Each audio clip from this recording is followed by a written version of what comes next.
తెలంగాణలో local body elections, స్థానిక సంస్థల ఎన్నికలు ఎప్పుడా ఎప్పుడా అని ప్రతి ఒక్కరు ఎదురు చూస్తున్న తరుణంలో రేవంత్ రెడ్డి ప్రభుత్వం బీసీలకు 42% రిజర్వేషన్తో ఎన్నికల షెడ్యూల్ రిలీజ్ చేసింది. అయితే బీసీలకు 42% రిజర్వేషన్ను వ్యతిరేకిస్తూ రెడ్డి జాగృతి అధ్యక్షులు బుట్టెంగారి మాధవరెడ్డి ఇటీవల కోర్టును ఆశ్రయించడం జరిగింది. అయితే ప్రస్తుతం తెలంగాణలో మళ్ళీ ప్రతి ఒక్కరిలో ఎలక్షన్స్ జరుగుతాయా, రిజర్వేషన్స్ మారుతాయా, అసలు ఏం జరగబోతుందని ప్రతి ఒక్కరిలో ఒక రకమైన టెన్షన్, ఉత్కంఠ నెలకొన్నది. అయితే బీసీలకు 42% రిజర్వేషన్ వ్యతిరేకిస్తూ కోర్టులో పిటిషన్ దాఖలు చేసిన మాధవరెడ్డి గారు మనతో ఫోన్ లైన్లో అందుబాటులో ఉన్నారు. ఆయన అడిగి అసలు ఏం జరుగుతుంది, ఎందుకు ఆయన 42% రిజర్వేషన్ వ్యతిరేకించారు, అసలు ఏం జరుగుతుంది, ఎలక్షన్స్ జరుగుతాయా, అసలు ఎన్నిదిన విచారణ ఉంటుంది, సో ఆయన ఏమనుకుంటున్నారు, ఈ అన్ని విషయాలు ఆయన మాటల్లో తెలుసుకునే ప్రయత్నం చేద్దాం. అయితే యాక్చువల్గా ఆయనని మనం డైరెక్ట్ లైవ్లో కలిసి ఈ విషయాలన్నీ లైవ్లో ఆర్టీకి న్యూస్ వేదికగా మాట్లాడిద్దాం అనుకున్నాం. బట్ ఆయన కొన్ని 8 తారీఖు నాడు విచారణ ఉన్నందుకు చాలా బిజీగా ఉన్నారు. అందుకే ఫోన్ లైన్లో అందుబాటులో ఉంటారని మనకు చెప్పారు. అందుకే మనం ఆర్టీకి న్యూస్ ఆఫీస్ నుండి ఆయనకు కాల్ చేస్తున్నాం. చూద్దాం ఆయన ఏమంటున్నారు, ఆయన అసలు ఎందుకు 42% రిజర్వేషన్ వ్యతిరేకిస్తూ కోర్టులో కేసు వేసారు, ఆయన మనోగతం ఏంది, ఆయన అసలు ఏమనుకుంటున్నారో ఆయన మాటల్లో తెలుసుకునే ప్రయత్నం చేద్దాం.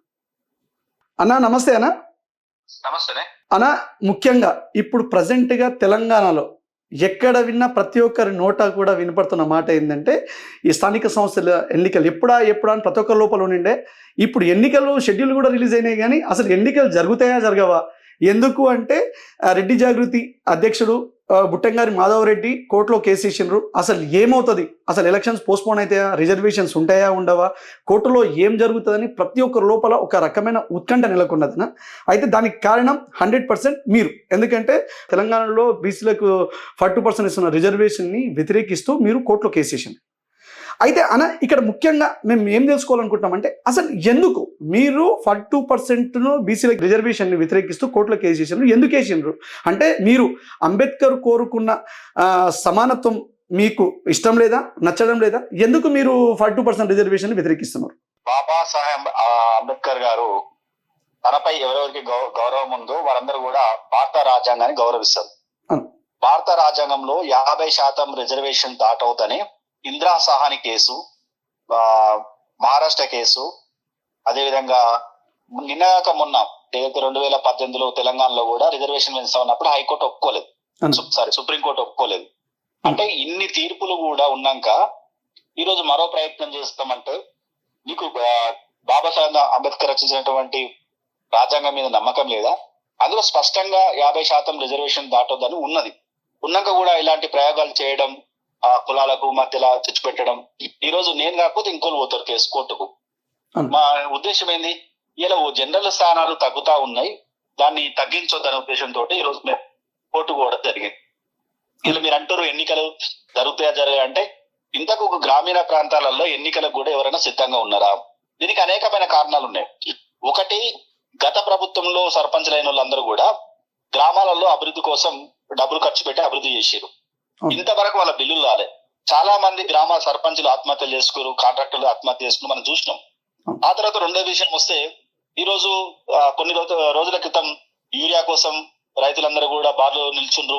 ఆ తర్వాత 10 రోజుల పాటు వర్షాలు కురిసినాయి. వర్షాల నుంచి ఇంకా కోలుకోలేదు ప్రజలు, కోలుకోలేదు. అదొకటి. రెండోది, ఇలా రియల్ ఎస్టేట్ వ్యాపారం లేదు. వ్యాపారం లేకపోవడం వల్ల గ్రామాలలో కూడా డబ్బులు అనేది రొటేషన్ అవ్వట్లేదు. ఇలా ప్రజలే ఇంతకు అటువైపు లేరు, ఏది ఎన్నికల మూడ్లో లేరు, ఎన్నికలు కావాలని ఇంట్రెస్ట్ లేరు. నాలుగోది ఏంటంటే మేము రిజర్వేషన్ల మీద మేము కోర్టు పోయినాం, అది నడుస్తా ఉంది చర్చ. ఈ రోజు అధికారులు మరి రేవంత్ రెడ్డి ప్రభుత్వాన్ని తప్పుదారు పట్టించాలన్నా లేదంటే ప్రజలను అయోమయంలో పెట్టాలన్నా ఒక తప్పిదం చేశారు. ఎస్సీ లేని ఊర్లల్లో ఎస్సీ రిజర్వేషన్ ఇచ్చి, బీసీ లేని ఊర్లల్లో బీసీ రిజర్వేషన్ ఇచ్చి, ఒక వార్డులో ఎస్సీ లేకున్నా కూడా ఇట్లా గందరగోళమైనటువంటి సృష్టించారు. మీరందరూ గ్రామీణ ప్రాంతాలు అడగండి, అరే మా ఊర్లో 3 ఎస్సీలు వచ్చినాయి, ఖమ్మంలో అంట 3 ఎస్సీలు వచ్చినాయంట, ఇద్దరే ఉన్నారు, తల్లి కొడుకు ఇద్దరు ఉన్నారట. మరి 3వ ఎస్సీ నేటికి వెళ్ళేస్తారు. ఇది వేరే ఊరికెళ్ళి వచ్చి పోటీ చేసేటువంటి అవకాశం ఉండదు. మరి ఇంత అధికారులు ఇంత గందరగోళానికి ఎందుకు సృష్టించారు? ఎప్పుడైనా కామన్ గా ఏ గ్రామంలో అంటే రొటేషన్ ఉంటది. అరే ఈసారి బీసీకి వస్తే నెక్స్ట్ జనరల్ కో, ఓసీకో, ఎస్సీకో వస్తానే ఉంటది. ఏది జనాభా ఎక్కువ ఉందో మండల యూనిటీ చేసుకుని, ఏది జనాభా ఎక్కువ ఉందో ఆ మండల ఆ గ్రామానికి ముందు అవకాశం ఇస్తారు రిజర్వ్డ్. కానీ మరి ఇలా ఎస్సీ లేని కాడ ఎస్సీలకు ఇచ్చి, ఎస్టీ లేని కాడ ఎస్టీలకు ఇచ్చి, ఎస్టీలను తీసుకొచ్చి బీసీ ఊర్లలో ఇచ్చి బీసీలను తీసుకుపోయి ఎస్సీ తండాల గ్రామ పంచాయతీలో రిజర్వేషన్ చేసి ఎందుకు ఈ గందరగోళం సృష్టించారో అధికారులు అర్థం కావట్లేదు. అనా ఇక్కడ ఇంకొక ముఖ్యమైన డౌట్ ఏంటంటే, ఇప్పుడు మీరు అంటున్నారు అసలు ఫస్ట్ థింగ్ వచ్చేసి 50% అనేది బాబాసాహెబ్ అంబేద్కర్ గారు రాజ్యాంగంలో 50% రిజర్వేషన్ దాటకూడదు అన్నారు, దాని ప్రకారమే వాళ్ళకి రెస్పెక్ట్ లేదా అని. నాకు ఇక్కడ డౌట్ ఏంటంటే, మరి ఇదే 50% దానిపైన తమిళనాడు గవర్నమెంట్, అప్పుడు జయలలిత గవర్నమెంట్ ఉన్నప్పుడు తమిళనాడులో 69% ఇచ్చిండ్రు కదా, మరి అదే ఎలా సాధ్యమైంది? తమిళనాడులో ఆ రోజు కేంద్ర ప్రభుత్వానికి ఆ రాష్ట్ర ప్రభుత్వం తోటి రాజకీయ అవసరాలు ఉండే, ఆ అవసరాల కోసం ఆనాడు 50% క్రాస్ చేసి వాస్తవం. ఆ తర్వాత కూడా 9వ షెడ్యూల్ పెట్టారు. కొన్ని రోజుల తర్వాత 94 సుప్రీంకోర్టు ఏం చెప్పిందంటే, మీ 9వ షెడ్యూల్ కాదు, ఎక్కడైనా మేము ఇంటర్ఫేర్ అవుతాము, రాజ్యాంగ వైలెన్స్ అయినప్పుడు ఖచ్చితంగా ఎంటర్ అవుతామని చెప్పింది. అంతకుముందుకేమో ఇప్పుడు కూడా చాలా మంది ఏమనుకుంటారు, 9వ షెడ్యూల్ పెట్టింది కాబట్టి ఆ కోర్టులు పట్టించుకోవు, ఇది ఖచ్చితంగా రిజర్వేషన్ ఉంటుంది అనుకుంటారు. కాదు, 94లో సుప్రీంకోర్టు క్లియర్ చెప్పింది మేము ఇంటర్ఫేర్ అవుతాం ఎవరైనా అన్నప్పుడు. ఇప్పుడు ఇంతవరకు కూడా అది నడుస్తా ఉంది. తమిళనాడులో రిజర్వేషన్ కొట్లాట కోర్టులో కేసు నడుస్తా ఉన్నది. అంతకన్నా ముందు ఇందిరా సహాని కేసులో స్పష్టంగా ఒక మాట చెప్తారు, ఎస్సీ ఎస్టీలకు జనాభా ప్రతిపాదికన రిజర్వేషన్లు ఇవ్వాలి, జనాభా పెరిగితే రిజర్వేషన్లు ఇవ్వాలి, బీసీలకు మాత్రం జనాభా పెరిగితే రిజర్వేషన్ కాదు, అందులో ఆర్థికంగా సామాజికంగా వెనుకబడిన వాళ్ళకి రిజర్వేషన్లు ఇవ్వాలని స్పష్టంగా చెప్పడం జరిగింది ఆ రోజు. రెండోది, ఇలా చాలా మంది ఏంటంటే డెడికేషన్ కమిషన్ వేసారు, ఆ జనాభా లెక్కలు అయితే రిజర్వేషన్ పెంచరు, ఆర్థిక స్థితిగతుల లెక్కలు జరిగినప్పుడే రిజర్వేషన్ పెంచుతారు. అది అర్థం కాక చాలా మంది కన్ఫ్యూజ్ అవుతారు. ఆ తర్వాత మహారాష్ట్రలో జరిగింది, మీరు చూసిన మొన్న మహారాష్ట్రలో కూడా ఎన్నికలైనాక, స్థానిక ఎన్నికలైనాక కూడా కోర్టుకు ఎన్నికలు రద్దు చేసింది, స్థానిక ఎన్నికలైనాక రద్దు చేసింది. అంత స్పష్టంగా కోర్టు తీర్పులు ఉండగా మనందరికి తెలిసినాక ఇలాంటి ప్రయోగం చేయడం, లేకపోతే తమిళనాడులో ఒక బూచిగా చూపించడం, తమిళనాడులో ఏం జరుగుతుందో చెప్పకుండా పోవడం, తమిళనాడులో 94లో కోర్టు ఇంటర్ఫేర్ అయితే చెప్పకపోవడం చాలా దుర్మార్గమైన ఆలోచన ఇది. ఇక్కడ ఇంకొక విషయం అన్న, మీరు ఇందాక మాట్లాడుతూ ఇప్పుడు కొన్ని ఏరియాలో ఎస్సీలే లేరు, ఆ ఏరియాలో ఎస్సీ రిజర్వేషన్ ఇచ్చిండ్రు, కొన్ని దగ్గర ఎస్టీలు బీసీలు కూడా వేరే దగ్గర లేని దగ్గర కూడా ఇద్దరే ఎస్సీలు ఉంటే కూడా ఇచ్చిండ్రు అని ఇట్లా మీరు చెప్తున్నారు. ఇక్కడ చాలా క్లియర్ గా ఒకటి ఏంది, చాలా మంది ఒక ఆరోపణ ఏం చేస్తున్నారంటే, అసలు 42% రిజర్వేషన్ జీవో రాకముందే రెడ్డి జాగృతి అధ్యక్షులు బుట్టెంగారి మాధవ్ రెడ్డి ఏ విధంగా 42% రిజర్వేషన్ బీసీలకు ఇస్తున్నారని చెప్పి కేసు వేసిండ్రు. అంటే అసలు రిజర్వేషన్ మీకు అంతవరకు ఎవరెవరికి ఏ రిజర్వేషన్ ఏందని రాకముందే మీరు కేసు వేసిండ్రు. అసలు అంటే ఏ ప్రాతిపదికన కేసు వేసిండ్రు, ఎందుకోసం కేసు వేసినట్టు? అట్లా మేము రిజర్వేషన్ అనే నోటిఫికేషన్ రాకముందుకు ఎందుకు కోర్టు పోవడం జరిగిందంటే, మహారాష్ట్రలో ఎన్నికలు అయిన తర్వాత 50% రిజర్వేషన్లు దాటవద్దని ఎన్నికలు రద్దు చేసింది. అంటే ఎన్నికలలో నిలబడ్డ వాళ్ళు ఖర్చు పెట్టుకొని, గెలిచిన వాళ్ళు ఓడిన వాళ్ళు ఖర్చు అయితే పెట్టుకుంటారు కదా, పెట్టుకున్న తర్వాత గెలిచిన తర్వాత ఎన్నికలు అయిపోయిన తర్వాత నోటిఫికేషన్ ఇచ్చి ఎన్నికలు రద్దు చేసింది. ఇక్కడ కూడా అదే జరుగుతా ఉండే. ఇప్పుడు చాలా మంది మమ్మల్ని తిడుతున్నారు, కొంతమంది తిట్టుకుంటారు, అరే మాకు రిజర్వేషన్ ఫలాలు రాకుండా మాదోటి అడ్డుకున్నారు. కానీ ఎన్నికలు అయిపోయిన తర్వాత ఇదే పని మేము చేసి ఉంటాయి. రిజర్వేషన్ రాని వాళ్ళు, ఎన్నికలలో పోటీ చేసి ఓడిపోయిన వాళ్ళు, గెలిచిన వాళ్ళు అందరూ కూడా మా మీద దుమ్మెత్తి పోస్తా ఉండే. రెండో విషయం, స్పష్టంగా ఆ రోజు మేము కోర్టు పోయినప్పుడు ఏం చెప్తుందంటే, మీరు ఆ పేపర్లలో టీవీలలో చూసి రావద్దు, మీకు రిజర్వేషన్ ఎప్పుడైతే నోటిఫికేషన్ వస్తుందో ఖచ్చితంగా అప్పుడు రండి, మీ యొక్క వాదనలు వింటామని చెప్పి కోర్టు చెప్పడం జరిగింది. అంటే కోర్టుకు స్పష్టత ఉంది. వీళ్ళు ఒక భావనతో వచ్చారు, అంటే ముందే ఎన్నికలు ఒకవేళ ఎన్నికలు జరిగిపోతే ప్రజలకు ఇబ్బంది అవుతుంది కాబట్టి ముందే టీవీలలో పేపర్లలో వస్తుంది, దీని గురించి ఏందో తెలుసుకోవాలి, 50% రిజర్వేషన్ దాటి రిజర్వేషన్లు ఇస్తా ఉన్నారు, రాజ్యాంగం విరుద్ధంగా చేస్తా ఉన్నారు కాబట్టి మేము పోవడం జరిగింది. వాళ్ళు కూడా ధర్మాసనం కూడా మా యొక్క వాదనలు విని తృప్తిపడ్డది, మాకు ఒక అవకాశం కూడా ఇచ్చింది, మీ వాదనలు వినడానికి సరైన మీరు నోటిఫికేషన్ ఇచ్చినాక రమ్మన్నది. మేము నోటిఫికేషన్ ఇచ్చినాక కూడా వెళ్ళిన తర్వాత కోర్టు కూడా అధికారులను 2863 కొన్ని జీవోలు ఉండగా మీరు ఎట్లా కొత్త జీవోలు ఇచ్చారని చెప్పి వాళ్ళని మందలించడం జరిగింది. అదే ఇంకా అందులో భాగంగా ఈ 8వ తారీఖు నాడు కోర్టు విచారణ ఉంది. ప్రతి ఒక్కరికి తెలంగాణలో ఇప్పుడు ఎట్లా ఉందంటే, అసలు 8 నాడు ఏమైతుంది, నిజంగా రిజర్వేషన్స్ మారుతాయా, లేకపోతే కోర్టు అంటే మాధవ్ రెడ్డికి అనుకూలంగా వస్తుందా, ప్రభుత్వానికి అనుకూలంగా వస్తాయా, అసలు ఎలక్షన్స్ జరుగుతాయా లేవా అని ప్రతి ఒక్కరి లోపల ఒక ఉత్కంఠ పరిస్థితి నెలకొన్నది. నిజంగా అంటే మీ అంచనా ప్రకారం మీరు లీగల్గా కూడా మీరు లీగల్ టీంతో మాట్లాడింటారు, అంత అంటే పరిస్థితిని మీరు చూస్తున్నారు, ఏం జరగబోతుంది? అంటే మీకు ఫేవర్కి వచ్చే అవకాశం ఉందా, లేకపోతే రిజర్వేషన్స్ మార్చే అవకాశం ఉందా, లేదంటే రేవంత్ రెడ్డి ప్రభుత్వం ఏది ఏమైనా 42% రిజర్వేషన్ అట్లీస్ట్ పార్టీ పరంగానన్నా రిజర్వేషన్ ఇచ్చిపోయే అవకాశాలు ఉన్నాయా, మీరేమనుకుంటున్నారు? ఇక్కడ స్పష్టంగా గత కోర్టులు కూడా తీర్పులు కూడా ఉన్నాయని మీకు చెప్తా ఉన్నా. రిజర్వేషన్ అనేది ఎట్టి పరిస్థితుల్లో 50% రిజర్వేషన్ దాటడానికి వీలు లేదు. రెండోది, ఇప్పుడు ఖచ్చితంగా రిజర్వేషన్ అన్ని కూడా మారుతాయి. మూడోది, రేవంత్ రెడ్డి గారు వాళ్ళ పార్టీ పరంగా రిజర్వేషన్ ఇచ్చుకుంటే అది ఆయన పార్టీ ఇష్టం, అది వాళ్ళ అధిష్టానం ఇష్టం, వాళ్ళ ఇష్టం, అది మనకు సంబంధం లేని విషయం. ఇంకో మరో విషయం ఏంటంటే, ఈ రోజు మాధవ్ రెడ్డి గారికి గెలిచేది భారత రాజ్యాంగం గెలువబోతా ఉంది.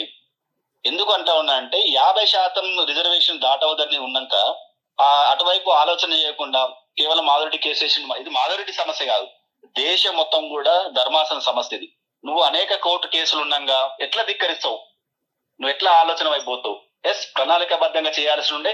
ఇంకోటి, ఇందిరా సహాని కేసులో కూడా ఒకటి ఉంది ఆలోచన. ఒకవేళ జనాభా పెరిగితే రిజర్వేషన్ పెంచుకోవచ్చు, కానీ జనాభా పెరిగితే కాదు, జనాభాలో ఆర్థిక స్థితిగతులను ఉన్నట్టయితే వాళ్ళ కోసం రిజర్వేషన్ పెంచొచ్చు అని ఒక అవకాశం ఇచ్చింది. ఇప్పుడు ఎట్లయితే కాంగ్రెస్ పార్టీ ఇక్కడ డెడికేషన్ కమిషన్ వేసిందో, ఎట్లయితే జనాభా లెక్క వేసిందో, అందులో ఏ కులాలు ఎంతమంది పేదవాళ్ళు ఉన్నారో అదంతా కూడా పబ్లిక్ డొమైన్ లో ఉంచినప్పుడు, పబ్లిక్ యాక్సెప్ట్ చేసినప్పుడు ఖచ్చితంగా అప్పుడు రిజర్వేషన్ పెంచుకోవచ్చు. కానీ ఇలా ఆదరాబాదరగా లేకపోతే వాళ్ళకు ఎట్లా మరి అనుకూలంగా చేసుకురో, ఆఫీసర్ ఎట్లా చెప్తారో అర్థం అవ్వట్లేదు. కానీ సంపూర్తిగా ప్రణాళికాబద్ధంగా ఈ రిజర్వేషన్ చేయలే కాబట్టి 50% దాటుతుంది కాబట్టి ఈ రోజు మేము కోర్టు కూడా జరిగింది. ఇక్కడ ఇంకొక ఆరోపణ ఏమీ పడుతుంది, ముఖ్యంగా మాధవరెడ్డి పైన, మీ పైన. అంటే మాధవరెడ్డి గారు రేవంత్ రెడ్డి గారి దగ్గర కానీ, అదేవిధంగా కోమటిరెడ్డి వెంకటరెడ్డి దగ్గర కానీ, అంటే కొందరు పొలిటీషియన్స్ దగ్గర కూడా ఈయన చాలా సన్నిహితంగా ఉన్నారు. సో ఇదంతా చూస్తుంటే ఏంటంటే బ్యాక్ ఎండ్ నుండి కాంగ్రెస్లో ఉన్న పెద్దలు అక్కడికి వెళ్ళి రిజర్వేషన్ మేము ఇస్తాము అనుకుంటేనే కాంగ్రెస్ పార్టీని పైకి లేపుకుంటూ ఎంకెలకెళ్ళి బ్యాక్ ఎండ్ నుండి మాధవరెడ్డి లాంటి వాళ్ళతోని కోర్టులో కేసేసిండ్రు. అంటే బీసీలకు ఒక రకంగా వీళ్ళందరూ కలిసి అన్యాయం చేస్తున్నారు రెడ్డిలు అన్నట్టు ఒక బయట అంటే కొంచెం ఒక ప్రచారం వినబడుతుంది. అది ఆరోపణ లేకపోతే అది వాస్తవమా అనేది ఇంకా దేవునికి తెలవాలి, మీకు తెలవాలి. కానీ ఇట్లా వినబడుతుంది. ఇది ఎంతవరకు వాస్తవం? నిజంగా అలాంటిది ఏమైనా జరుగుతుందా? మీ ఎంకల పెద్ద నాయకులు ఎవరైనా ఉన్నారా? ఇప్పుడు రాజకీయ పార్టీలో సోషల్ మీడియా చూసేటోళ్ళు కొత్త పైచాచిక ఆనందం పొందుతా ఉన్నారు. మొదటగా నేను కొన్ని అంటే కాంగ్రెస్ సోషల్ మీడియా వాళ్ళు ఏం చేస్తున్నారంటే, నేను గత ముఖ్యమంత్రి కేసీఆర్ గారితో ఉన్న ఫోటోలు, గత ఎమ్మెల్సీ గారు కవిత గారితో ఉన్న ఫోటోలు, టిఆర్ఎస్ పార్టీలు ఎవరైతే మంత్రులు ఉండరో నేను వాళ్ళతో కలిసి దిగిన ఫోటోలు పెట్టి ఇది టిఆర్ఎస్ పార్టీ వాళ్ళే ఎన్నుకోండి వేయించారు అనేది కొంతమంది కాంగ్రెస్ సోషల్ మీడియా చేస్తుంది. టిఆర్ఎస్ సోషల్ మీడియా ఏం చేస్తుంది, నేను ఒక ప్రోగ్రామ్ కోసం రేవంత్ రెడ్డి గారు కలిసినాం, నేను ఒకనే కల మా రెడ్డి సంఘాలు అన్ని కలిసినాయి. ఆ ఫోటో ఆ గతంలో ఉన్నటువంటి తిరుపతి రెడ్డి గారు వాళ్ళ సోదరుడు బర్త్డేకి పోయినప్పుడు కామన్ ఎవరి బర్త్డే కూడా ఫోటోలు దిగుతాం. ఆ ఫోటో, ఇంకో కొంతమంది నాయకుల ఫోటోలు, బర్త్డేలు కలిసిన ఫోటోలు, లేదా ఎక్కడో ఒక దగ్గర ఒక కోమటిరెడ్డి వెంకరెడ్డి గారు మేము ఒక ప్రోగ్రామ్ చేస్తే RBI Reddy business network programme చేస్తే దానికి వచ్చి ఇన్వైట్ గెస్ట్ కి వచ్చిండు. గెస్ట్ వచ్చినప్పుడు మామూలు ఫోటోలు దిగుతాం. ఆ ఫోటోలు అలా పెట్టడం. ఇంకా కొంతమంది ఏం చేస్తారు, నేను కిషన్ రెడ్డి గారి బర్త్డేకి పోయినప్పుడు లేదా ఢిల్లీలో కలిసినప్పుడు ఆ ఫోటోలు పెట్టడం. ఇంకా చిన్న విషయం, ఇంకా బ్రహ్మాండమైన విషయం ఏంటంటే, నేను నరేంద్ర మోడీ గారి గత సెప్టెంబర్ 17 బర్త్డే, దానికి అందరు స్లైడ్లు ఎట్లా డిజైన్ చేసి బర్త్డే విషయం చెప్తారు. నేను స్లైడ్ పెట్టిన బీజేపీ సంబంధం అంటారు. అంటే ఎందుకు జనాలను కన్ఫ్యూజ్ చేస్తారు, వాళ్ళెందుకు కన్ఫ్యూజ్ చేస్తారు? ఒక రాజకీయ పార్టీ సోషల్ మీడియా ఇంకో రాజకీయ పార్టీ మీద నా మీద నెపం వేయడానికి ప్రయత్నం చేస్తారు. సార్ నేను క్లియర్ గా చెప్తున్నా, 2016 నుంచి రెడ్డి జాగృత సంస్థ నేను నడుపుతా ఉన్నా. రెడ్డి జాతి హక్కుల కోసం, అస్తిత్వం కోసమే మా పోరాటం ఉంటది. గతంలో కూడా ఈడబ్ల్యూఎస్ కమిషన్ కార్పొరేషన్ కావాలని, రెడ్డి కార్పొరేషన్ కావాలని నేను దుబ్బాక ఉప ఎన్నికలలో కూడా నేను పోటీ చేయడం జరిగింది. దుబ్బాక ఎన్నికలు ఇప్పుడు రాలే కదా, రేవంత్ రెడ్డి ముఖ్యమంత్రి కాక ముందుకే దుబ్బాక ఎన్నికలు అయినాయి. ఆ తర్వాత మునుగోడులో చేసిన, ఆ తర్వాత హుజూర్ నగర్ చేసిన, ఆ తర్వాత ఇంకో విషయం ఏంటంటే, గట్కేసర్ లో ఒక సభ పెడితే గతంలో ఉన్నటువంటి మాజీ మంత్రి మల్లారెడ్డి గారి మీద కూడా కొన్ని వాటర్ బాటిల్ విసిరిన చర్చ జరిగింది. అప్పుడు ఆ సభ కూడా నేను పెట్టింది. నేను ఈ పోయిన నెల క్రితం నెలలో కూడా ఢిల్లీలో ఈడబ్ల్యూఎస్ కమిషన్ మరియు కార్పొరేషన్ కావాలని దాదాపు కొంతమంది ఇక్కడ తెలంగాణ నుంచి 100 మందిని తీసుకుపోయి అక్కడ ఉన్నటువంటి సోదరులతో పెద్ద ధర్నా నిర్వహించారు. అది కూడా దేశవ్యాప్త చర్చ జరిగింది, ఈడబ్ల్యూఎస్ మీద కమిషన్ కార్పొరేషన్ వాస్తవమని. ఇలా మా కార్యక్రమాలు మాకున్నాయి. మేము మిగతా కుల సంఘాలు కొట్లాడినట్టు మా హక్కుల కోసం నిలబడటం చేస్తాం. ఇది ఏ రాజకీయ పార్టీ లేదు. మేము స్పష్టంగా ఏం చెప్తారంటారు, మా హక్కుల ఇక్కడ విఘాతం కలుగుతుంది కాబట్టి వాటి కోసం మేము కొట్లాడడానికి ప్రయత్నం చేస్తున్నాం. మా వెనక కార్యకర్తలు ఉన్నారు, మా రెడ్డి జాగృతి నాయకులు ఉన్నారు, వాళ్ళందరూ కూడా మా హక్కుల కోసం కొట్లాడవాలని అనుకున్నారు. మా వెనక ఏ రాజకీయ పార్టీ లేదు, ఎవరితో కూడా సంబంధం లేదు. ఈడబ్ల్యూఎస్ అన్నారు కాబట్టి సిచ్యువేషన్ వచ్చింది, నేను అడుగుతున్నాను. చాలా మంది ఈ మధ్య కాలంలో చూస్తే సోషల్ మీడియాలో, అంటే న్యూస్ ఛానల్లో కానీ రిపోర్టర్లు అనుకుంటే సోషల్ మీడియాలో కూడా చాలా మంది, అరే ఈడబ్ల్యూఎస్ అనేది ఈడబ్ల్యూఎస్ అంటే ఎకనామికల్లీ వీకర్ సెక్షన్ ఇది రావడం వల్ల మా నోటికాడ కూడు లాక్కుంటున్నారు అగ్రకులాల వారు. ఎందుకంటే మాకు వచ్చే రిజర్వేషన్ని కూడా వీళ్ళు 10% కూడా లేని అగ్రకులాల వాళ్ళు 10% రిజర్వేషన్ తీసుకొని మాకు వచ్చే జాబులు కొట్టేస్తున్నారు అన్నట్టు చాలా ఆరోపణ వినబడుతుంది. నిజంగా EWS BC SC ST minority వాళ్ళకు రావాల్సిన అంటే వాళ్ళ కూడు లాక్కుంటున్నారా? నిజంగా వాళ్ళకు రావాల్సిన జాబులు అగ్రకులాల సోదరులు కానీ సోదరీమణులు కానీ లాక్కుంటున్నారా? ఇక్కడ ముఖ్యంగా చాలా మంది ఆరోపణలు చేస్తున్నాయి, కొంతమంది తెలియక మాట్లాడుతుంది ఏంటంటే ఈడబ్ల్యూఎస్ 10% రిజర్వేషన్ మరియు ఏదైతే సాంఘికంగా ఎదగబడిన 50% రిజర్వేషన్ లో వేరు కోణంలు ఇచ్చినాయి, వేరు అర్థాలు దానికి. ఈ రిజర్వేషన్ 50% రిజర్వేషన్ కు 10% ఈడబ్ల్యూఎస్ రిజర్వేషన్ సంబంధం లేని మాట. 50% రిజర్వేషన్ ఏమో ఈ సమాజంలో అసమానతలు పోవడానికి షెడ్యూల్ కులాలు షెడ్యూల్ తెగ ఇచ్చారు, ఆ తర్వాత బీసీ వాళ్ళకి ఇచ్చారు. ఈ ఈడబ్ల్యూఎస్ రిజర్వేషన్ 10% రిజర్వేషన్ అనేది ఆర్థికంగా వెనుకబడిన వాళ్ళకు. నువ్వు ఇందులో స్పష్టంగా ఉంటది, ఏ కులం సర్టిఫికెట్ వాడుకోకపోతే, నీకు ఏ కులం సర్టిఫికెట్ లేకపోతే నువ్వు ఈ యొక్క ఈడబ్ల్యూఎస్ కిందకి వస్తావు, నువ్వు ఈడబ్ల్యూఎస్ ఫలాలు వాడుకోవచ్చు అని ఉంటుంది.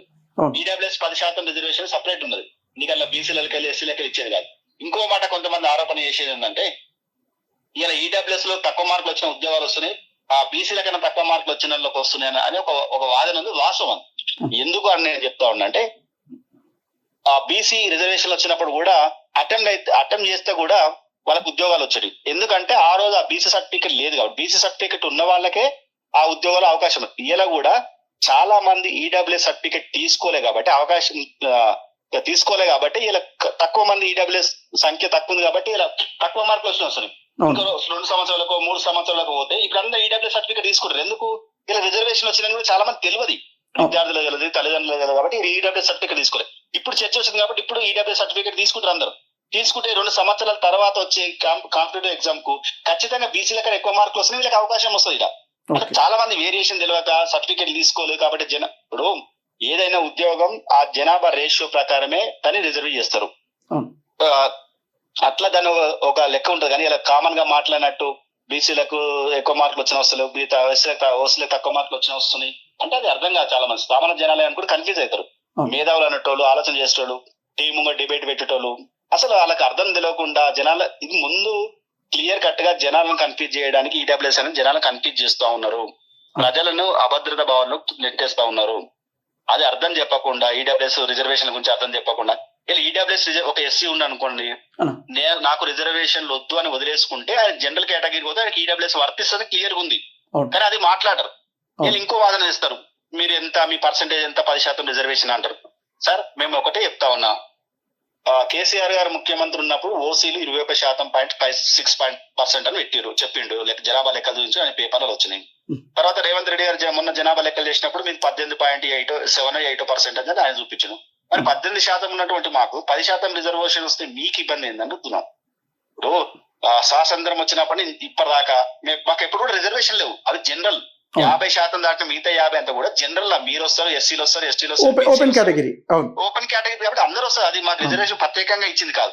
ఇంకోటి ఈడబ్ల్యూఎస్ రిజర్వేషన్ అనేది ఉద్యోగం వచ్చినాక పై స్థాయి పోవడానికి అది అవకాశం ఉండదు, లేదంటే రాజకీయాల అవకాశం ఉండదు. కేవలం ఎంట్రన్స్ ఎగ్జామ్ లో మాత్రమే ఈడబ్ల్యూఎస్ వర్తిస్తారని స్పష్టంగా ఉంది. ఈడబ్ల్యూఎస్ మీద తెలియక ఏదో మాట్లాడుతూ ఉంటారు, జనాలను కన్ఫ్యూజ్ చేస్తా ఉన్నారు. కానీ ఈ స్పష్టంగా ఈడబ్ల్యూఎస్ అనేది కేవలం అర్హత ప్రవేశ పరీక్షలకు మాత్రమే ఈడబ్ల్యూఎస్ వర్తిస్తుంది. ఈడబ్ల్యూఎస్ రాజకీయాల గురించి వర్తించదు, పదోన్నతులకు కూడా వర్తించదు. ఇప్పుడు ఈడబ్ల్యూఎస్ ఎకనామికల్లీ వీకర్ సెక్షన్ అనేది ఎడ్యుకేషన్ కి జాబ్స్ కి మాత్రమే వర్తిస్తుంది కదా. భవిష్యత్తులో ఇది నిజంగా అంటే అగ్రకులాల్లో కూడా ఉన్న వారికి కూడా రాజకీయాల్లో ఇది యూజ్ అయ్యే అవకాశం ఉందా? ఇప్పుడు ప్రజల డిమాండ్ వస్తే ఖచ్చితంగా దానిలో పడతారు. ఇప్పుడు ఆర్థికంగా వెనుకబడిన వాళ్ళకి ఈడబ్ల్యూఎస్ ఇవ్వాలన్నది. ఇంతకు మనం ఈ దేశంలో రిజర్వేషన్లు ఎందుకు పెట్టుకున్నాం? సామాజికంగా ఆర్థికంగా వెనుకబడిన వాళ్ళకు రిజర్వేషన్లు ఇవ్వాలని, ఎస్సీ ఎస్టీలకైనా బీసీలకైనా ఇలా ఈడబ్ల్యూఎస్ అయినా ఇలా మనం కూడా క్లియర్ కట్ గా అర్థం చేసుకోవాల్సిందంటే ఎందుకు సామాజికంగా ఆర్థికంగా ఎందుకంటే ఇలా డబ్బులున్న వాళ్ళే సర్పంచ్ ఎన్నికలలో పోటీ చేస్తా ఉన్నారు, మిగతా పై స్థాయిలో పోటీ చేస్తా ఉన్నారు. మరి పేదలకు ఎప్పుడు అవకాశం కల్పిస్తుందో నువ్వు దానికి క్రిమిలేయరు, ఈడబ్ల్యూఎస్ అయినా సరే క్రిమిలేయర్ ఇవ్వాలి. అంటే ఇంత ఆస్తి ఉన్న వాళ్ళు ఎవరు కూడా జనరల్ స్థానంలో పోటీ చేయాలి తప్ప ఈ రిజర్వేషన్ స్థానంలో పోటీ రిజర్వేషన్ అవకాశం ఎవరికి వస్తాయి? మీకు ఉదాహరణకు ఒక మాట చెప్తాను, నేను 2-3 టీవీ ఛానల్ ఇప్పుడు కూడా చెప్తున్నాం. వివేక్ వెంకటస్వామి గారి కుటుంబం ఉంది, ఇలా 1,000 కోట్ల రూపాయలు ఆస్తిపడడం అందరికి ఓపెన్ గా తెలుసు. వేలు కాదు, 1,00,000 కోట్ల రూపాయలు, ఒకసారి 1,000 కోట్ల రూపాయలు అనుకోండి. ఇలా తను ఎందుకు ఎస్సీ రిజర్వ్డ్ స్థానంలో పోటీ చేయాలి? ఆయనకు ఎందుకు రిజర్వేషన్ వర్తించాలి? నువ్వు రిజర్వేషన్ ఉద్దేశం విడిచిపెట్టి, ఆయన పెద్దలందరి ఉద్దేశం విడిచిపెట్టి ఇలా నీ అవసరాల కోసం దాన్ని ఎందుకు వాడుకుంటావు? నువ్వు నీ కింది స్థాయిలో నీ కులపులు ఆర్థికంగా ఎదుగుద్దా, సామాజికంగా ఎదుగుద్దా? నువ్వు సామాజికంగా ఆర్థికంగా వెనుకబడిన వాళ్ళకి రిజర్వేషన్లు ఇవ్వాలి. కానీ ఇలా అంతా ధనవంతులే. నీ ప్రతి కులంలో కూడా 20% మంది ధనవంతులు ఉంటారు. ఇలా రిజర్వేషన్లు అనేది అందరూ కూడా ధనవంతులు వాడుకుంటారు. ఇది పేదవాళ్ళకు వర్తిస్తలేదు. నేను ఏమంటాను, ఇలా బీసీ 42% అయితే బీసీ కులాలు నా మీద దుమ్మెత్తు పోస్తున్నాయో, నా మీద అసలు ఏదో ఇష్టమంటే వాళ్ళ నోటికి ఎంత వస్తే అంత మాట్లాడుతూ ఉన్నారు. నేను బీసీ నాయకులను స్పష్టంగా అడుగుతా ఉన్నా, 95లో మనకు బీసీ రిజర్వేషన్లు వస్తే ఇప్పటి వరకు కూడా ఒక్క బీసీ నాయకుడు మా ఎంబీసీలకు కావాలి, లేకపోతే మా సంచార జాతులకు కావాలి, ఏబీసీ వర్గీకరణ కావాలని ఒకళ్ళని అడిగిరా? మరి ఎందుకు వాళ్ళ బీసీ అని చెప్పుకుంటోళ్ళే వాళ్ళ క్లాసులు ఉన్నట్టు మిగతా కులాల కోసం ఎందుకు సపోర్ట్ చేయట్లేదు? ఇలా చాలా మంది కూడా 1971 కన్నా ముందు మునూరు కాపు అనే కులం జనరల్ ఓసీలలో ఉండేవాళ్ళు. ఓసీ వాళ్ళు 90 తర్వాత రాజకీయ అవసరం కోసము వాళ్ళ తెలివి, వాళ్ళు ఉన్నటువంటి కులంలో ఉన్న తెలుగు వాళ్ళతో వాళ్ళందరూ కలిసి బీసీలో వేరు. ఇలా రిజర్వేషన్ అనేది ఆర్థికంగా సామాజికంగా వెనుకబడిన వాళ్ళకి ఇవ్వాలి. కానీ మునూరు కాపులు అంటే కులంలో కొద్ది మంది పేదలు ఉన్నారు, కానీ ఎక్కువ శాతం మంది వాళ్ళు రాజకీయంగా చైతన్యమైన వాళ్ళు, ఆర్థికంగా ఉన్నారు. ఎక్కడైతే రెడ్లు ఉండరో ఆ స్థానాలలో కూడా మునూరు కాపులు కూడా పటేలను పిలిపించుకుంటారు, వాళ్ళే పెత్తనం చేస్తారు. వాళ్ళు పోలీస్ పటేళ్ళు ఉన్నారు. మీ సేమ్ రెడ్డులు ఎట్లా వ్యవస్థ ఉంటుందో ఏది వ్యవసాయం చేస్తారు, రాజకీయం చేస్తారు, సేమ్ రెడ్లు ఎట్లయితే ఒక ఉందో ప్రణాళిక ఉందో వాళ్ళు కూడా మునూరు కాపులు అట్లా. మరి అలాంటప్పుడు ఆ మునూరు కాపులను బీసీలలో తీసుకుపెట్టి వీళ్ళు బీసీలలో అనుభవించాల్సినటువంటి రిజర్వేషన్ ఫలాలను వీళ్ళు మునూరు కాపులో తీసుకుపోతారు. నువ్వు అందరు చూసుకోండి, ఆ డి శ్రీనివాస్ గారు చూసుకొని, పొన్నా లక్ష్మి గారు చూసుకొని, నువ్వు రాజకీయంలో కూడా పూర్తి స్థాయిలో చైతన్యమైన వాళ్ళు మునూరు కాపులు. ఇలా వాళ్ళని ఎందుకు బీసీలలో పెట్టిరని అడుగుతా ఉన్నాం. మరి బీసీ సంఘాలు ఎందుకు అడగవు? మరి మీరు ఆర్థికంగా సామాజికంగా ఎదిగిరయ్యా, మీకెందుకు బీసీ సర్టిఫికేట్? వాళ్ళు కొట్లాడితే వాళ్ళని తీసివేస్తే మిగతా కులాలకు అవకాశం వస్తుంది కదా. ఇలా సాకరాల గురించో, మంగళల గురించో, కమ్మరాల గురించో, కుమ్మరాల గురించో ఎందుకు ఈ బీసీ సంఘాలు రాజకీయంగా వాళ్ళు రావాలని అడగరు? గత సర్పంచ్ ఎన్నికలలో చూడండి, లెక్కలు తీసుకోండి, ఎన్నికల కేవలం బీసీ రిజర్వేషన్ వాడుకొని ఒక 2-3 కులాలే వాళ్ళ సర్పంచ్ గా ఎదిగిరు. మరి మిగతా కులాల పరిస్థితి ఏంది? దాని గురించి ఎందుకో మాట్లాడరు. చాలా ఊళ్ళలో ఒడ్డరి వాళ్ళు ఉంటారు. ఒడ్డరి వాళ్ళు ఏ క్లాసులు ఉంటారు, ఏబీసీ వర్గీకరణ ఏలో ఉంటారు. అయినా కూడా వాళ్ళకి రాజకీయంగా అవకాశం లేదు కదా. ఏలో ఉన్న వాళ్ళకి అవకాశం ఎంతమందికి అవకాశం వస్తుందని సూటిగా అడుగుతున్నాం.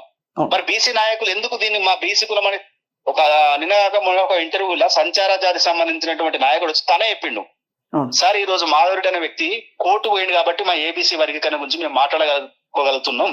మా మాట ఇంతకు మా బీసీ నాయకులు వినరు, మా బీసీ మంత్రులు వినరు. ఇంతకు మా బాధ ఎవరికి చెప్పాలి, మాకు ఎందుకు అవకాశం కల్పిస్తలేరు, మరి బీసీ నాయకులు చెప్పాలంటారు. క్వశ్చన్ వేసారు. ఇలా వాళ్ళు కూడా 6వ తేదీ నాడు హైకోర్టుకు వాళ్ళు కూడా పోతురు, మాకు కూడా ఏబీసీ వర్గీకరణ కావాలని, మేము కూడా వెనుకబాటు ఉన్నాము, ఈ రిజర్వేషన్ మాకు అందాలని. మరి దాని గురించి బీసీ నాయకులు మాట్లాడాలి కదా, ఈ సమాజం మాట్లాడాలి కదా. దీన్ని కొందరు సమర్థిస్తే చాలా మంది కూడా చూస్తుంటే సోషల్ మీడియాలో ఎవరైనా మేము అట్లా చేస్తాం, కొడతాం, నరుకుతాం, బట్టలు విడిచి కొడతాం, ఏమో సోషల్ మీడియాలో నేను చూస్తున్నాం మీ పైన. మరి ఇంత చేస్తున్నారు, మీకు ఏం అనిపించట్లేదు? అంటే మీకు కూడా ఒక ఫ్యామిలీ మీకు అది ఉంటుంది అంటే మీకు ఎక్కడ ఒక భయం కానీ అట్లాంటివి ఏం అనిపిస్తలేదు అసలు? మరి ఎందుకోసం అని మీరు ఇంత అది అవతల అంత భయభ్రాంతులకు గురి చేసే మాటలు కూడా మాట్లాడుతున్నా కూడా మీరు ఎందుకు ఇంకా అలాగే ముందరికి వెళ్తున్నారు? ఏంది మీ ధైర్యం అసలు? ఇప్పుడు నాపై దేశంతో మాట్లాడుతున్నది కేవలం సంఘాలలో సభ్యులు, సంఘాలలో నాయకులు మాత్రమే ఆ విధంగా మాట్లాడిస్తారు. రెండోది, ఈ సోషల్ మీడియా వచ్చిన తర్వాత నేను చెప్పేది వినకుండా 4 మాటలు ఇష్టమాట మాట్లాడి వల్గర్ గా మాట్లాడి తీసుకోపోయి ఫేస్బుక్ లో సోషల్ మీడియా పెట్టుకొని ఐపు కోసమని కొంతమంది ప్రయత్నం చేస్తా ఉన్నారు. ఇంకొంతమంది వివిధ రకాల వాళ్ళ అవసరాల కోసం చేస్తారు. నేను కూడా ఒక గ్రామీణ ప్రాంతం మా ఊర్లో ఉంటా. నిన్నగాక మొన్న దసరా జరిగింది. అన్ని కులాలతోటి సమానంగా ఉండి దసరా ఉత్సవాలు జరుపుకున్నాం. ఇది గ్రామీణ ప్రాంతంలో లేని చర్చను కేవలం కొంతమంది సంఘాలు నడిపే వ్యవస్థను నడిపేటోళ్ళు మాత్రమే ఈ విధంగా తిట్టించడం జరుగుతూ ఉంది. భయం అంటారా? మనం ఒక కార్యక్రమం చేస్తున్నప్పుడు తప్పదు. ఒక మొక్క 10 మందికి నీడనిచ్చే మొక్క పెడతప్పుడే కొన్ని కింద ఉన్నట్టు క్రిమి కీటకాలు చనిపోతాయి. అది ఒక వ్యవస్థ మనం పనిచేస్తున్నప్పుడు కొంతమందికి నష్టం జరుగుతుంది. ఆ నష్టాన్ని ఎట్లా అయిందనేది మాట్లాడుకుంటాం. ఇట్లా భయపడుకుంటూ పోతే మనం ఏ కార్యక్రమం కూడా చేయలేం. ఇది ఏది కేవలం ఓసీ వర్గాలకే కాదు, కింద ఉన్నటువంటి స్థాయి ఎంబీసీ వర్గాలకు, ఇలా కమ్మరోలకు, కుమ్మరోలకు, సాకలలో, మంగళలు అందరూ కూడా వాళ్ళు హర్షం వ్యక్తం చేస్తారు. అయ్యా మాధవరెడ్డి మాట్లాడినంటే తప్పేముంది, అరే మాధవరెడ్డి ఏబీసీ వర్గీకరణ అడుగుతున్నారు, మా నాయకులు ఎందుకు అడిగారు? ఇలా మాధవరెడ్డి క్రిమిలేయర్ అడుగుతుండు కదా, మరి మా నాయకులు ఎందుకు అడిగారు? అని క్వశ్చన్ వాళ్ళే వేస్తారు కదా. ఇలా బయటకు సంచార జాతులు వచ్చారు, ఎంపీస్ కులాలు వచ్చినాయి, వాళ్ళే నాకు చాలా మంది సపోర్ట్ చేస్తారు. అన్న మీరు మంచి కొట్లాడుతురే, మీ వైపు ఉంటామని వాళ్ళే మాట్లాడుతారు కదా. అన్న ఇప్పుడు మీరు చేసేది ఏదైతే 42% రిజర్వేషన్ వ్యతిరేకంగా మీరు ఏదైతే పోరాటం స్టార్ట్ చేసిండ్రో, ఇది ఓన్లీ రెడ్డిస్కే కాదు, బ్రాహ్మణులకు కానీ, వెల్మాస్ కానీ, వైశ్యస్లకు కానీ, అట్లా అందరికీ. సో మీతో పాటు అగ్రవర్ణాలకు సంబంధించిన వాళ్ళు, అంటే అందరికీ ఈక్వల్గా రైట్స్ ఉండాలి అన్నట్టు మీతో పాటు మిగతా సంస్థలు కూడా, అగ్రవర్ణాల్లో ఉన్న మిగతా అందరూ కూడా, అన్ని కులాలకు సంబంధించిన వాళ్ళు కూడా వచ్చే అవకాశం ఉందా? వస్తారు, అన్ని కులాల వాళ్ళు వచ్చారు, అన్ని కులాల వాళ్ళతో మీటింగ్ పెట్టుకుంటున్నాం, అన్ని కులాలు ఆలోచన చేసి ముందుకు పోతున్నాం. ఎందుకంటే ఒకరిద్దరు చేసేటువంటి కార్యక్రమం కాదు ఇది. ఇది చాలా పెద్ద కార్యక్రమం, ఇది అందరి భవిష్యత్తు కార్యక్రమం, ఇది ప్రజాస్వామ్య భవిష్యత్తు కార్యక్రమం. కాబట్టి అన్ని కులాలతోటి మేము ఇప్పుడు మీరు ఎవరైతే చెప్పారో బ్రాహ్మణులు కానీ, వైశ్యులు కానీ, ఆ కుల పెద్దలు వచ్చారు, కుల సంఘ నాయకులు వచ్చారు, ఆ కుల మీద అభిమానులు వచ్చారు. ఆ మీటింగ్లు జరుగుతా ఉన్నాయి. అటువైపు ఒకవైపు మీటింగ్ జరుగుతుంటే రెండో వైపు కోర్టు అటువైపు ప్రయాణం చేయడానికి అది జరుగుతా ఉంది. అన్న ఇంకొకటన్నా, ఇప్పుడు రీసెంట్ గా అంటే నిన్ననే చూస్తే గోపాల్ రెడ్డి గారు ఆయన సుప్రీంకోర్టులో కూడా పిటిషన్ దాఖలు చేసిండ్రు 42% రిజర్వేషన్ కి వ్యతిరేకంగా అపోజ్ చేస్తూ. సో ఆయన కూడా మీ సంస్థకు సంబంధించిన వ్యక్తులా లేకపోతే ఆయన వేరేనా? ఆయన కూడా మా వ్యక్తే, మాకు సంబంధించిన వ్యక్తే, మా వ్యక్తి. ఆయన మేమే దాన్ని కోఆర్డినేషన్ చేస్తున్నాం, మేమే ముందుకు నడుపుతా ఉన్నాం. ఎందుకంటే ఇక్కడ మా సుప్రీంకోర్టులో కేసు ఉంది కాబట్టి హైకోర్టులో ఇంకో వ్యక్తితోటి వేయించాలని చెప్పి అది కూడా పూర్తి స్థాయిలో రెడ్డి జాగృతి. తెలంగాణ ప్రజలకు ఒక రెడ్డి జాగృతి వ్యవస్థాపక అధ్యక్షులుగా, అదే విధంగా మీరు 42% అపోజ్ చేస్తూ వ్యతిరేకంగా కోర్టులో కేసేసిన వ్యక్తిగా మీరు ఏం చెప్పాలనుకుంటున్నారు? నేను ఈ తెలంగాణ సమాజానికి విజ్ఞప్తి చేస్తానంటే, నేను చెప్పే మాటలు స్పష్టంగా వినండి, మీరు ఆలోచన చేయండి. ఒకటి, రాజ్యాంగబద్ధంగా 50% రిజర్వేషన్ దాటవద్దని స్పష్టంగా తీర్పు ఉంది, కోర్టుల తీర్పు ఉంది, అది చట్టం ఉంది. రెండో విషయం నేను ఏమడుగుతా ఉన్నా అంటే, ఇలా 42% రిజర్వేషన్ బీసీలకు రావడం వల్ల ప్రయోజనం అంటే 42% కాదు, 50% కాదు, 60% తీసుకొని, కానీ ఒక ప్రణాళికబద్ధంగా ఈ బీసీ కులాలలో ఎవరైతే పేదలు ఉన్నారో వాళ్ళకి ఏబీసీ వర్గీకరణ జరగాలి, అదే విధంగా క్రిమిలేర్ జరగాలి. ఎవరైతే ఆర్థికంగా ఉన్న వాళ్ళకి రిజర్వేషన్లు కాకుండా ఆర్థికంగా లేని వాళ్ళకి మాత్రమే రిజర్వేషన్ ఫలాలు అందాలని మా ఉద్దేశం. ఎందుకంటే ఈ దేశ అభివృద్ధి జరిగితేనే అందరూ అభివృద్ధి జరిగినట్టు. ఇప్పుడు మనం ఒక పెద్ద బిల్డింగ్ పోయి గుడిసెలలో, పూరి గుడిసెలలో కట్టుకున్నాం అనుకో, చుట్టూ పూరి గుడిసెలను చూసి మనం ఒక్కరమే బిల్డింగ్ కట్టుకుంటే అభివృద్ధి జరిగినట్టు కాదు. చుట్టుపక్కల ఉన్న అందరు కూడా బిల్డింగ్లు జరిగితే అప్పుడు అభివృద్ధి జరిగినారు. ఇలా ఓన్లీ మీరు అనుకుంటున్నట్టు అగ్రకులాలు లేకపోతే ధనవంతులు అభివృద్ధి జరిగినట్టు కాదు. ఏ కులంలో ధనవంతులైనా వాళ్ళు అభివృద్ధి చెందితే మన కులాలు అభివృద్ధి చెందినట్టు. మన కులంలో ఉన్నటువంటి ప్రతి పేదవాడు, ఇలా రెడ్లలో కూడా చాలా మంది పేదవాళ్ళు ఉన్నారు. అది కూడా మేము కూడా అడుగుతాం, మేము కూడా స్పష్టంగా చెప్తున్నాం. ఈబీడీ, ఈడబ్ల్యూఎస్ 10% రిజర్వేషన్ వర్గీకరణ జరగాలి, కోమటోళ్ళకి రావాలి, బాపనోళ్ళకి రావాలి, అన్ని కులాల సమానత్వం రావాలి. అందరూ అభివృద్ధి చెందడానికి కదా రిజర్వేషన్ ఫలాలు ఇస్తున్నది, అన్ని కులాలు సమానంగా అభివృద్ధి చెందడానికి. ఈ అభివృద్ధి కోసమే మేము మాట్లాడుతా ఉన్నాం తప్ప మేము ఏ కులాలకు కూడా వ్యతిరేకం కాదు. నేను 42% రిజర్వేషన్ ఇచ్చినందుకు మాధవరెడ్డి కోర్టు పోయినా అట్లా వ్యతిరేకం కాదు. 42 కాకపోతే 60% రిజర్వేషన్ తీసుకోవడానికి మీరు సిద్ధంగా ఉండాలి. మేము ఈ బీసీ అనుకుంటున్న నాయకులతో కాకపోతే ఖచ్చితంగా ఎవరైతే వెనుకబడిన బీసీ కులాలను వాళ్ళ గొంతై మేము వినిపిస్తాం. మీ నాయకత్వం ఏదైతే వెనుక ఎంబీసీ కులాల నాయకత్వం ఉందో వాళ్ళ వెనుక మేము ఉండి నడిపిస్తాం. ఖచ్చితంగా సంపన్న కులాలకు రిజర్వేషన్ ఫలాలు అందాలి, అవి పేదవాళ్ళకు మాత్రమే రావాలని మా ముఖ్య ఉద్దేశం. ఈ రాష్ట్రం అభివృద్ధి చెందాలి, ఈ దేశం అభివృద్ధి చెందాలంటే అన్ని వర్గాలకు సమాన హక్కులు రావాలి, సమాన బాధ్యతలు ఉండాలనేది మా ఉద్దేశం. అన్న థ్యాంక్ యూ అన్న. మీరు డైరెక్ట్గా కలుద్దాం అనుకున్నా, డైరెక్ట్ కలిసి మీతో లైవ్లో ఇంటర్వ్యూ తీసుకుందాం అనుకున్నా, కానీ మీరు ఢిల్లీకి పోతున్నారు, కొంచెం బిజీగా ఉన్నారు కాబట్టి, ఇంకోటి ఎత్తికే విచారణ ఉంది, మీరు బిజీగా ఉంటారు, అందుకే ఫోన్ లైన్లో తీసుకోవాల్సి వచ్చింది. డెఫినెట్గా తొందరనే కలుద్దామన్నా. థ్యాంక్ యూ అన్న, థ్యాంక్ యూ. విన్నాం కదా, ఎవరైతే బీసీలకు 42% రిజర్వేషన్ని వ్యతిరేకిస్తూ కోర్టులో కేసేసినారు ఆయన్నే రెడ్డి జాగృతి అధ్యక్షుడు బుట్టంగారి మాధవరెడ్డి. ఆయన చాలా క్లియర్గా చెప్తున్నారు, నేను ఎవరో ఒకరికి లాభం చేకూర్చడానికో దానికో కాదు, ఆ రాజ్యాంగం మనకు 50% దాటకూడదని ఇచ్చారు, దాని ప్రకారం మాత్రమే 50% దాటకుండా. ఎందుకంటే తమిళనాడులో చూస్తే కూడా 16% రిజర్వేషన్ ఉంది, కానీ అప్పుడు మనం కరెక్ట్ చూస్తే అప్పుడు జయలలిత గారి గవర్నమెంట్ స్టేట్లో ఉంటే అక్కడ సెంట్రల్లో కూడా కాంగ్రెస్కు వాళ్ళు సపోర్ట్ చేసి ఉన్నారు. అప్పుడు రెండు గవర్నమెంట్స్, అంటే ఇక్కడ సెంట్రల్ గవర్నమెంట్ కూడా సపోర్ట్ చేసింది కాబట్టి. అయితే ఇప్పుడు వచ్చేసి ఏంటి అంటే 9th షెడ్యూల్లో చేర్చిన కూడా చాలామంది అనుకుంటున్నారు 9th షెడ్యూల్ అంటే స్టేట్ గవర్నమెంట్ సెంట్రల్ గవర్నమెంట్ ఇద్దరు చట్టసభల్లో ఓకే చెప్తే న్యాయస్థానం అంటే ఇన్వాల్వ్ కాదని, కానీ ఒక రూల్ కూడా ఉంది, న్యాయస్థానం కూడా అట్లాంటి దాంట్లో కూడా ఇన్వాల్వ్ అయ్యే అవకాశం ఉంది, దానిపైన సమీక్ష చేసే కూడా హక్కు అధికారం కూడా కోర్టులో కూడా ఉంటుందని ఆయన చెప్తున్నారు. సరే చూద్దాం ఏమవుతుంది, ఎందుకంటే ఇప్పుడు 8th విచారణ జరగబోతుంది. అదేవిధంగా నిన్న కూడా గోపాల్ రెడ్డి ఆయన సుప్రీంకోర్టులో కూడా ఒక పిటిషన్ దాఖలు చేశారు 42% అపోజ్ చేస్తూ, వ్యతిరేకిస్తూ. సో ఏం జరగబోతుంది ఇక్కడ హైకోర్టులో, అక్కడ సుప్రీంకోర్టులో ఏం జరుగుతుంది, అసలు ఎన్నికలు జరగబోతున్నాయా, లేకపోతే రిజర్వేషన్స్ ఏమైనా మార్చబోతున్నాయా, లేదు రేవంత్ రెడ్డి ప్రభుత్వం కోర్టు ఏం చెప్పినప్పటికీ కాంగ్రెస్ పార్టీ నుండి అయినా సరే 42% రిజర్వేషన్స్ ఇస్తారా, ఏం జరుగుతుందో మనం మరికొన్ని రోజులు వెయిట్ చేసి చూడాల్సింది.